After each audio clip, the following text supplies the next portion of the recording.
जय Hind friends, welcome to my channel education centre. आज हम आप सभी लोगों के लिए कक्षा 9th गणित का मॉडल पेपर लेकर आए हैं। और ये सबसे कमाल की बात ये है कि ये जो कक्षा 9 गणित का मॉडल पेपर है इसे बोर्ड ने जारी कर दिया है।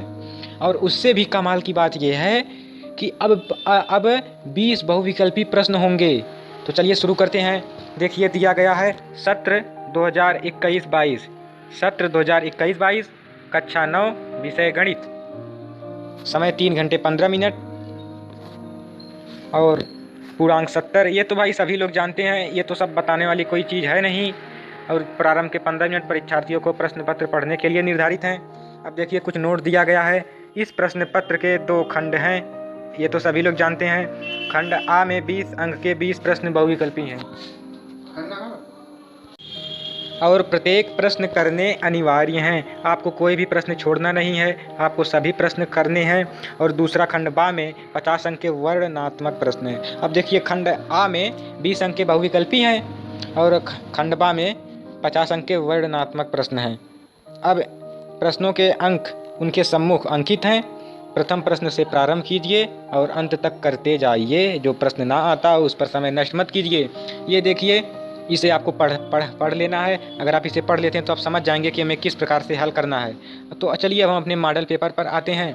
तो हमारा पहला खंड आ है बहुविकल्पी प्रश्न। जैसा कि हमने बताया था, किन्हीं 2 परिमेय संख्याओं के बीच परिमेय संख्या कैसी हो सकती है? किन्हीं 2 परिमेय संख्याओं के बीच परिमेय संख्या हो सकती है। तो ये जो आपका बी वाला सही है, अपरिमित रूप से अनेक। क्या है? अपरिमित रूप से अनेक। यही आपका बी वाला सही है। ठीक है, अपरिमित रूप से अनेक। चलिए अब अगला है, निम्न व्यंजकों में कौन सा बहुपद होगा? निम्न व्यंजकों में कौन सा बहुपद होगा? अब देखिए जिसमें चर की घात होती है। अब इसमें देखिए सी वाला जो है यही 4x² है, तो यही हो जाएगा हमारा बहुपद। क्या हो जाएगा? यही हमारा हो जाएगा बहुपद 4x² - 3x + 7। ठीक है। हमारा अगला है कि तीसरा वाला बहुपद px बराबर -9x + 9 का शून्यक होगा। तो इसका जो है डी वाला सही है, इसका शून्यक 1 होगा। क्या होगा? इसका शून्यक 1 होगा।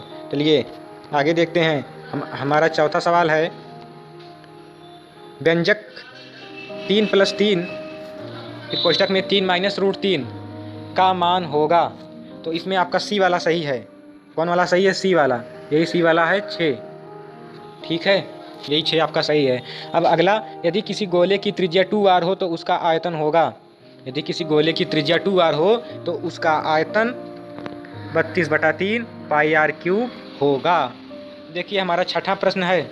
छठा प्रश्न क्या कहता है कि दिए हुए चित्र में कोण BOC बराबर 60 अंश। दिए हुए चित्र में कोण BOC बराबर 60 अंश है तो कोण BAC का मान होगा। BAC का मान ये वाला कोण जो ए यहाँ पर दिया गया है, यही वाला कोण का मान पूछ रहा है। तो इसका हो जाएगा 30 अंश। एक प्रमेय है कि जब ये 60 है तो ये इसका आधा हो जाएगा 30। अब अगला है सातवां वाला, 16/3/4 का मान होगा। तो इसका मान हो जाएगा, सातवें का आपका आंसर होगा ए वाला 8। सातवें का आंसर होगा 8।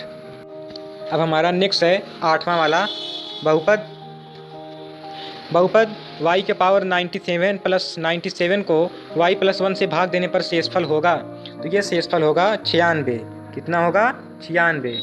ठीक है। चलिए अगला देखते हैं 9वां वाला, 36/100 का दशमलव प्रसार है। 36/100 का दशमलव प्रसार है। तो इसका जो दशमलव प्रसार है वो होगा शांत दशमलव। क्या होगा? शांत दशमलव।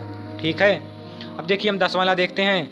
10वां वाला है कि दिए हुए चित्र में AB बराबर CF, EF बराबर BD और कोण AFE बराबर कोण DBC हो तो त्रिभुज AFE और त्रिभुज CBD किस सर्वांग समता अभिगृहित के अनुसार सर्वांग सम होंगे?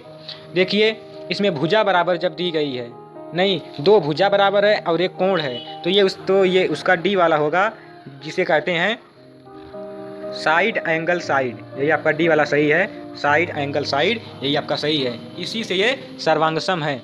अब देखिए हमारा नेक्स्ट क्वेश्चन है 11वां वाला।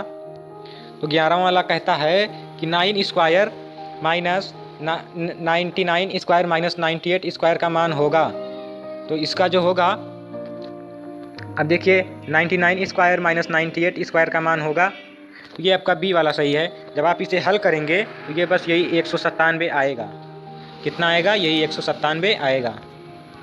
अगला क्वेश्चन है हमारा 12 वाला। 12 नंबर क्या कहता है कि बहुपद x के पावर 5 माइनस x के पावर 4 प्लस 3 की घात होगा। अरे ये कैसा है? इसमें ये देखिए थोड़ी सी बोर्ड वालों ने से गलती हो गई होगी। इसमें या तो x की घात पूछता, या तो x की पावर 4 की या प्लस 3 की, इसमें किसी एक की घात पूछता। अगर पहले x की पावर 5 का पूछता तो 5 होता, दूसरा वाला पूछता तो 4 होता, और तीसरे वाला पूछता तो 1 होता। अब इसमें पूछा नहीं है तो इसे छोड़ो, जाने दीजिए।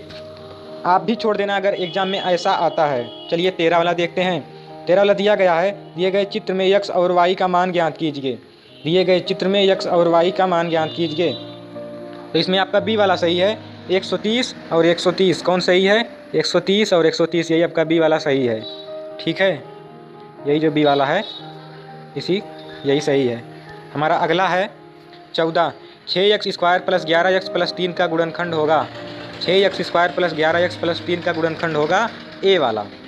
ये आपका सही है, ए वाला। 3x plus 1 2x plus 3, 3x plus 1 2x plus 3 इसका आंसर है।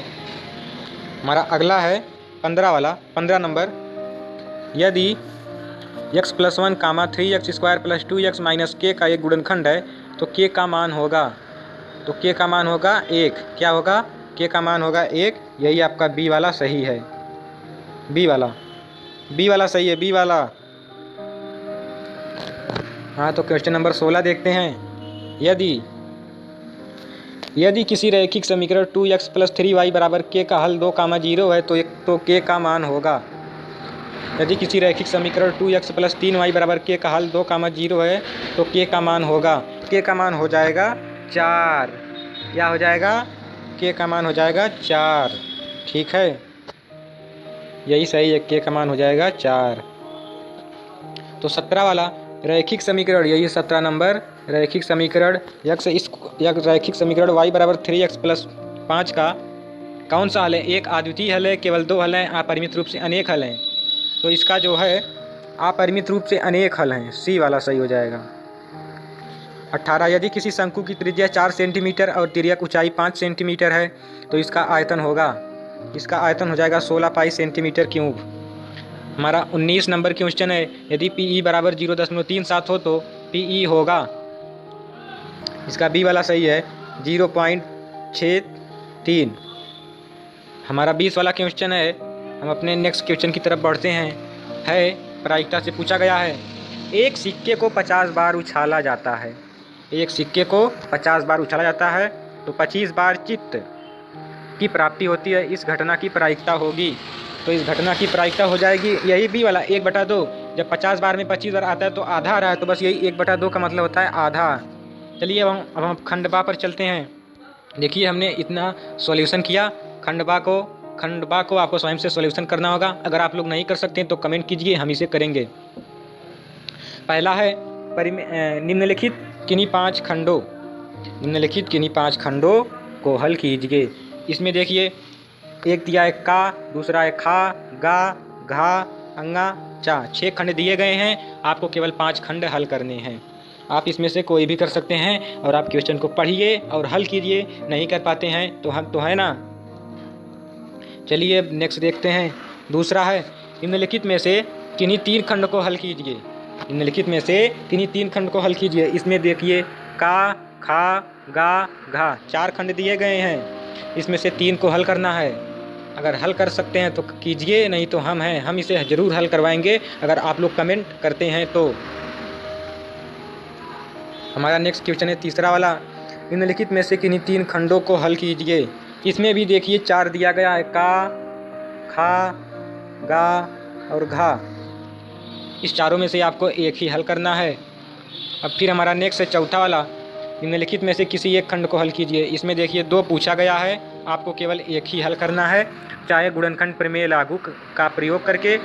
x² minus 23x² plus 142x minus 120 का गुणनखंड कीजिए, या तो उपयुक्त सर्वसमीका का प्रयोग करके -2x plus 5y minus 3z² का प्रसार कीजिए। अब देखिए हमारा 5वां क्वेश्चन है। निम्नलिखित में से किसी एक खंड को हल कीजिए। तो इसमें 2 खंड दिया गया है, एक है एक अर्धगोलाकार टंकी वाला और दूसरा है भुजाओं 5 सेंटीमीटर, 12 सेंटीमीटर और 13 सेंटीमीटर वाले एक समकोण त्रिभुज ABC। तो ये पढ़िए और हल कीजिए, नहीं आता है तो हम ज़रूर हल करवाएंगे अगर आप लोगों के कमेंट आते हैं। तो आशा करते हैं कि आपको यह वीडियो पसंद आया होगा, और पसंद आया तो लाइक कीजिए, चैनल पर पहली बार आए तो सब्सक्राइब कीजिए। जय हिंद।